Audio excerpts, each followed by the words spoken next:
doesn't have to cost a lot of money to make a venue good. And I didn't understand that in the BDO, and it was talking to a brick wall. I mean, it's not a lot of difference with the PDC, but a little bit. I remember my first time I went to a UK Open qualifier. And Raymond was telling me how great the PDC was and how good it was organized. And all of a sudden we had to play in a pub. So I thought, this is not that great. Hi everybody and welcome back to the Tungsten Talk, which is of course on Pluto TV. Here at the MODUS Super Series we delve into the lives and the careers of many a dart player and people associated with the sport. And because it's Champions Week, we have the trophy here with us. It hasn't been handed over just yet, but we have got a very special guest in Vincent van der Voort. Thanks for your time, Vincent. You've been with us all this week and you will be here to crown the champion as well. But we want to talk about you for the next few minutes. Okay. And always the first question when we do these Tungsten Talks is we want to know where your darting career really started, because the Netherlands, for them, there were dart players in the 80s and 90s, but everything really started with Raymond van Barneveld. Was that something that inspired you? In a way it does, but I played long before that. I know Raymond since, I think, 1991, something like that. So I was playing long before he made his debut, or he won the embassy. The culture of darts in the Netherlands is a little different to what it's like here in the UK and indeed around the world. You've got this cafe culture of playing with a lot of people around you in boisterous atmospheres. Tell us about that. Yeah, in Holland you start at a pub. Most of the time you play competition that's 4 against 4, and then you see where you go from there. You see a little bit of change now that there's more tournaments. But in the beginning it was just competition, and then you go and play in the local competitions, and then you have the national competitions, and there you can qualify for the Dutch team. That was, in the beginning, that was the main thing to do. Is that what it was like for you, just playing locally and then just branching out inch by inch, going to tournaments and then maybe playing for your country? For me it was a little bit different because I started playing darts when I was 10. So I was just playing at home, and a friend of mine said to me, why don't you come to this youth tournament? And I'd done really well in that, and I think 1.5 years later I was the Dutch champion under 14. And then you go from there, then it's easy to carry on. Was it at this same time that you were playing quite a lot of tennis? Because we heard very early in your PDC career that you were playing at a very high level, and with a certain Richard Krajicek, who ended up winning Wimbledon. No, it's not that I play with him. He had an injury, and you have Papendal that's in Holland, and we could play a little bit with him when he was recovering from that injury. But it was just a little bit fun, couple of balls. But it was a massive experience because, and I remember that I thought I was pretty good at that time, and then he served once, and I didn't see the ball, so so my level was not that good. I could play, but I'm not that good. I've seen you play on the table tennis table. I know you're pretty good at that. I played you once, never did again. But I saw you play against Simon Whitlock, and that was rather good. As far as darts is concerned, obviously when Raymond started to make lakesides in the early 90s, what kind of effect did that have on Dutch darts as a whole? In the beginning, nothing really. The first Dutch player who went there was Bert Vlaardingenbroek, and yeah, nobody noticed. It was just, in Holland, it was an English game. It was just not for us. And then because of the split up, all of a sudden we had one in the top of the rankings with Roland Scholte and Raymond van Barneveld. We're both high in the rankings. And then 1995, Raymond lost in the final to Richie Burnett. And then all of a sudden the media came into it, and then it went bigger and bigger. And then it had to wait until 1998, and he was the first overseas player that not speak the English language that won the embassy. And from that moment on, it went booming in Holland. I remember the picture of Raymond arriving on Schiphol Airport. It was so packed; it was full. He was a national hero. So it must have been quite surreal to see someone that you've known for a few years go and do such an incredible thing. And let's face it, he's changed darts in the Netherlands forever. Oh, 100%. He changed everything. I mean, from that moment on, we went from tournaments from 200-300 people to play for the national team to 1,500. And we had, when I was playing youth, we had 12, 15, 20 kids playing, and all of a sudden you had 350 youth players.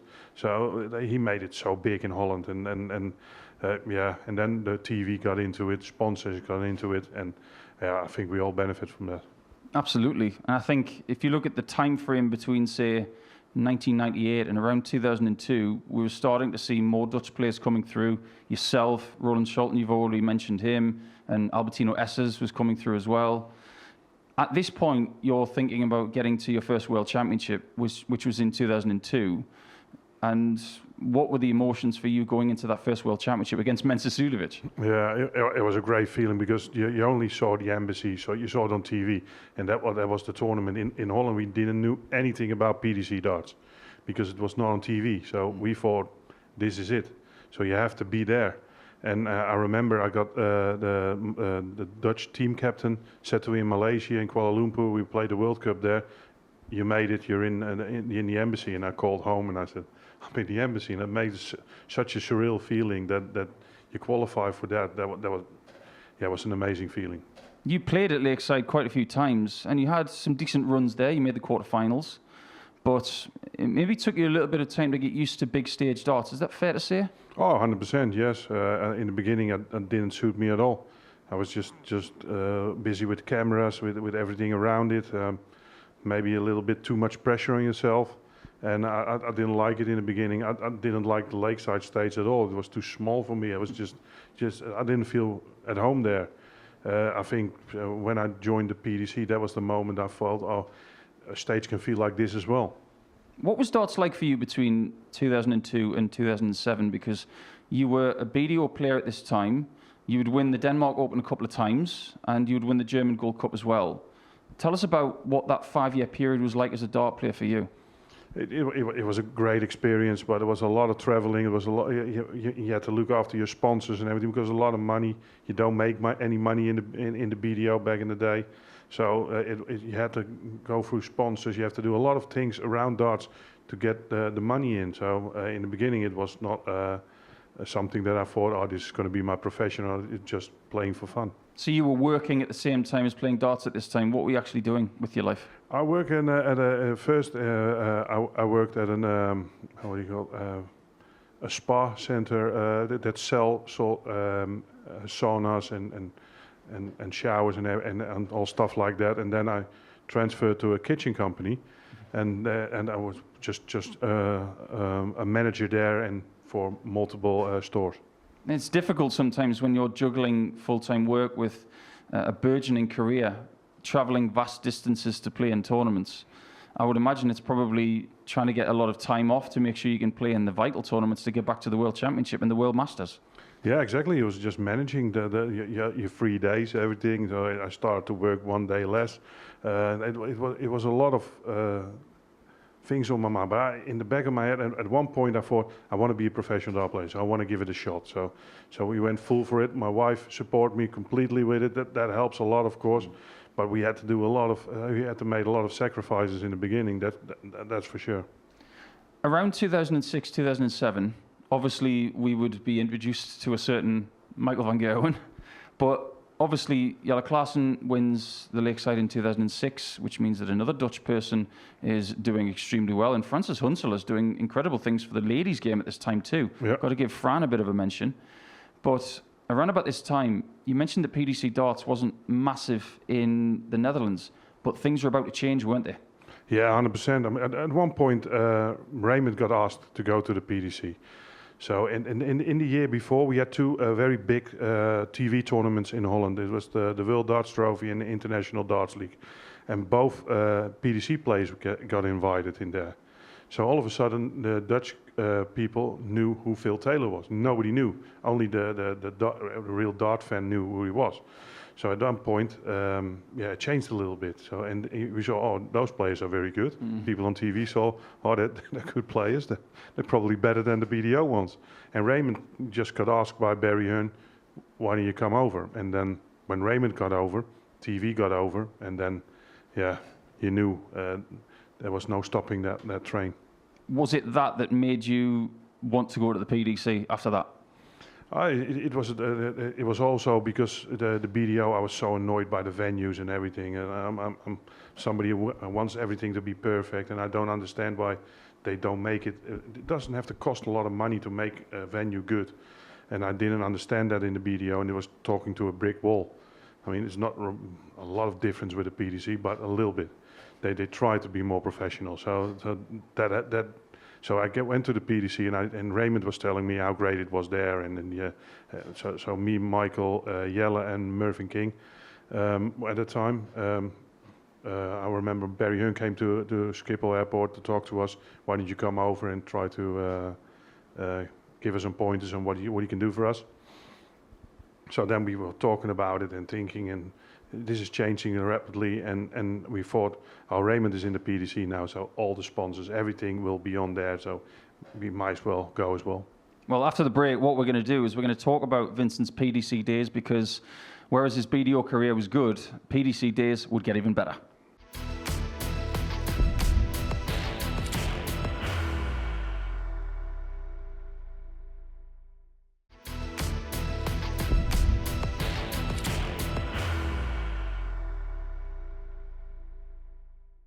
Welcome back, everybody. We're still here with Vincent van der Voort, the Dutch destroyer, and before the break we were talking about his days up to around about the 2007 mark where he would make the switch to the PDC. Now, Vincent, a lot of players at this time, they were cutting their teeth in the BDO and then eventually switching to what is now seen as the Premier League of darts in the PDC. You mentioned Raymond, mentioned Jelle, Michael, Mervyn King. It wouldn't take you very long to have some success in the PDC, because you would make the UK Open final on debut. Oh yeah, that was amazing for me. You just got over the sponsor who we signed with. They had two managers, and they really done a bad job for us. They blew all the money, so there wasn't any money. So the sponsor gave us something extra. So it was little money to have, and it was a very insecure time for us. And then I gone to Bolton, to the UK Open first time, and our first PDC television tournament. Yeah, I made a run to the final. That was an amazing feeling, of course. You didn't win the final, but obviously you'd come up against Raymond in the final, so that must have been a really big moment in Dutch darts, because obviously Michael, by this time, was a world master at the age of 17. Raymond was doing incredible things in the PDC. He was world champion now and UK Open champion at your expense, but Dutch darts really is starting to rocket at this time. Yeah, Jelle had won Lakeside the year before, so yeah, the Dutch darts was in a great place, and you saw the interest from the BDO to the PDC was increasing a lot at that moment, and and I think because of that, what we done and Raymond went over, I thought that was the end for BDO darts in the Netherlands. The European tour wouldn't start until 2012. So between 2007 and when that started, a lot of the PDC ranked events were done in leisure centres on the floor, and we still call it a floor tournament. Yeah. You didn't really have a great deal of success until around about 2010. What was it like before you actually started picking up titles? Was it really hard work? It was hard work. I played 3-4 finals, but didn't win. Lots of semi-finals, quarterfinals, but I couldn't get over the line. And then it's something in your head. You wanna win something. I remember my first time I went to a UK Open qualifier. And Raymond was telling me how great the PDC was and how good it was organized. And all of a sudden we had to play in a pub. So I thought, this is not that great. And I remember you played in 3 pubs. And you play till the quarterfinal, and then the next day you come back to one big pub, and then you play, you draw again, and then you play. And I lost in the semi-finals there, so I was there and about, but there was different days then. Then because there was not that many tournaments, everyone was there. So every tournament, the best players in the world were there, and they were prepared. Yep. You can see nowadays, loads of players just play because they have to play for the ranking or whatever, they want to stay in form, but they're not playing because they want to win every time. When Phil Taylor entered the building, you knew he was there for one thing, and that win. And not only winning, he wanted to destroy you.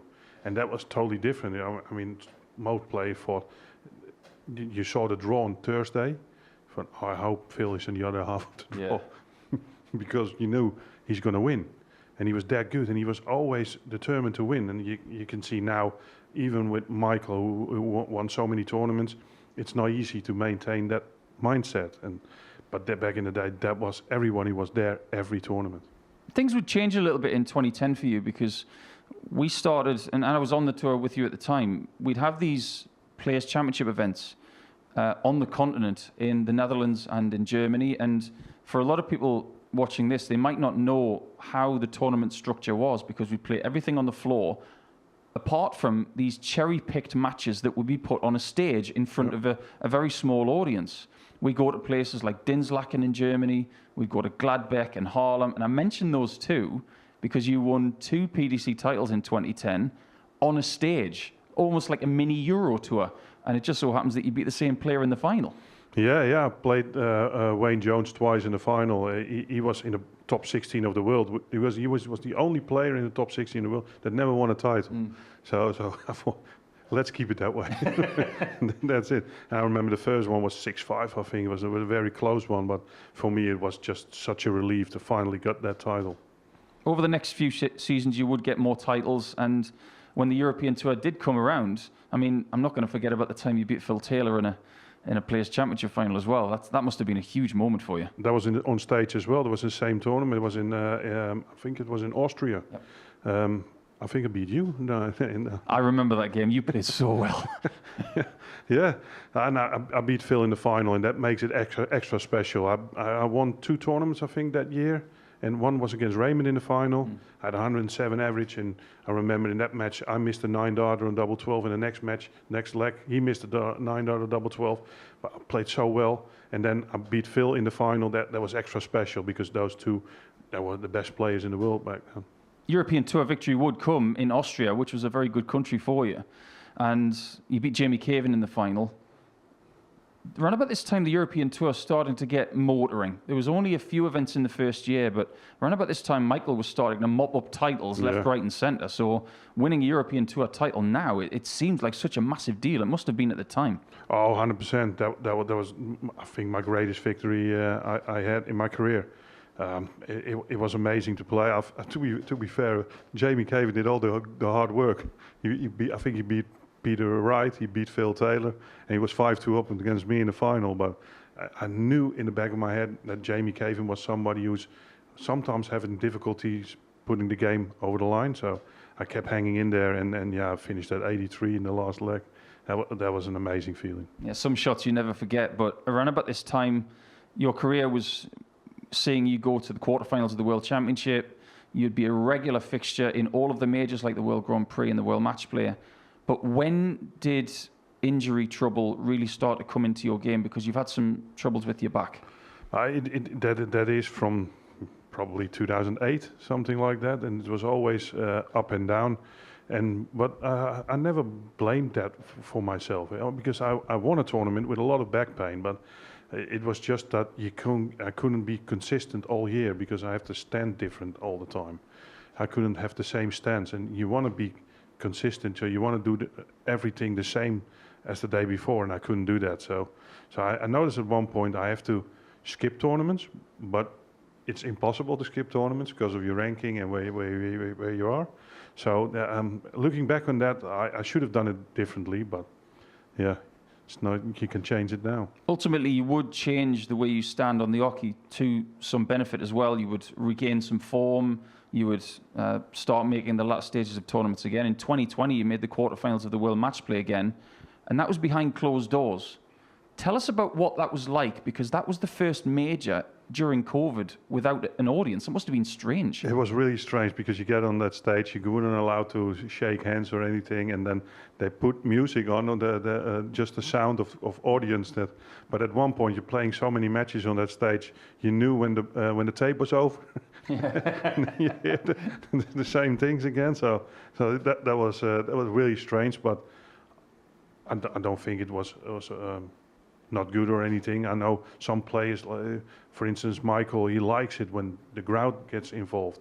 I'm just really busy with myself, so I don't even notice the crowd most of the time.